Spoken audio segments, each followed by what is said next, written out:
3 কোটি ভোটার আছে তৃণমূল কংগ্রেসের, তার ভিতরে 10,000 মাঠে নামলে কি হবে তখন বুঝবে। আমরা মৌচাকে ঢিল মেরেছি, আনুগত্য ওনাদের দেখাতেই হবে। থ্রেড কালচারের আমরা বিভিন্নভাবে লোককে বোঝানোর চেষ্টা করছি, ওনারা এটা প্র্যাকটিক্যাল এক্সাম্পলই দিয়ে দিয়েছেন থ্রেড কালচার কী জিনিস। ফের একবার জুনিয়র চিকিৎসকদের নিশানা করলেন ভরতপুরের তৃণমূল বিধায়ক হুমায়ুন কবির। আরজিকর কাণ্ডের পর পুলিশ ও স্বাস্থ্য প্রশাসনের একাংশের বিরুদ্ধে একের পর এক অভিযোগে সরব হন জুনিয়র চিকিৎসকেরা। দিনে 2 বার ব্যবহার করো স্টপেজ ক্রিম আর নিজেকে রাখো evergreen Keya Seth aromatherapy stoppage cream, আর খুঁজে পাও নতুন আমিকে। আন্দোলনের চাপে সেই অফিসারদের সরাতে বাধ্য হন মুখ্যমন্ত্রী, যার মধ্যে অন্যতম কলকাতার পুলিশ কমিশনার বিনীত গোয়েল, স্বাস্থ্য অধিকর্তা দেবাশিস হালদার, স্বাস্থ্য শিক্ষা অধিকর্তা কৌস্তব নায়েক। ওনারা নামেন, সিগারেট ফুঁকতে ফুঁকতে ওখানে ওয়ার্ডে ঢুকে ওই নার্সরা থাকে, চেয়ার টেবিল থাকে, সেখানে বসে প্রেসক্রিপশন করে দিয়ে দায় সারেন। আর তিনারা আবার ঠিক করছেন যে আমরা গোটা রাজ্যের স্বাস্থ্য ব্যবস্থায় কে থাকবে, কে কমিশনার থাকবে, কে স্বাস্থ্য সচিব থাকবে, এটা মানা যায় না। স্বাস্থ্য ব্যবস্থা কে থাকবে কে থাকবে না এটা কিন্তু আমরা লিস্ট করছি না, তারা থাকবে না যারা অন্যায় করছে, এটা কিন্তু আমাদের লিস্ট আপ।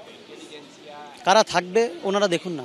এরকম কোনো রকমের ধুমকি নয়, ধুমকিতে এটা চলবে না, কারণ আমরা কোনোভাবেই ভয় পাচ্ছি না।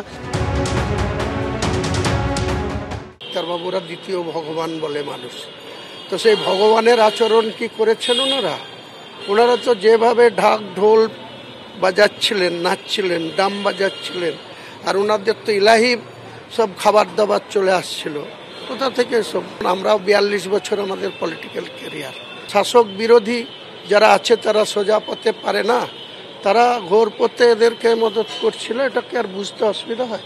আপনি যদি আমাকে বারবার মারেন বা মারার হুমকি দেন বা ধাক্কা দেন, আমিও তো রুখে দেওয়ার জন্য হাতটা উঠাবো। জনগণ কিন্তু উল্টো কথা বলছে, তারা কিন্তু আমাদের সাথে রয়েছেন এবং আমাদের সাথে আমরা যে যা দাবি নিয়ে এগিয়েছি তার সাথে কিন্তু একমত। এই অমেরুদণ্ডী মানুষগুলোর কথাবার্তায় আমরা খুব একটা কিছু কান দিচ্ছি না। এর আগে কর্মবিরতি নিয়ে আন্দোলনকারী চিকিৎসকদের নিশানা করেছিলেন তৃণমূল বিধায়ক হুমায়ুন কবির, তবে তার বিরুদ্ধে কোনো ব্যবস্থা নেয়নি দল। কৃষ্ণেন্দু অধিকারী, সন্দীপ সরকার, ঝিলম করঞ্জাই, এবিপি আনন্দ।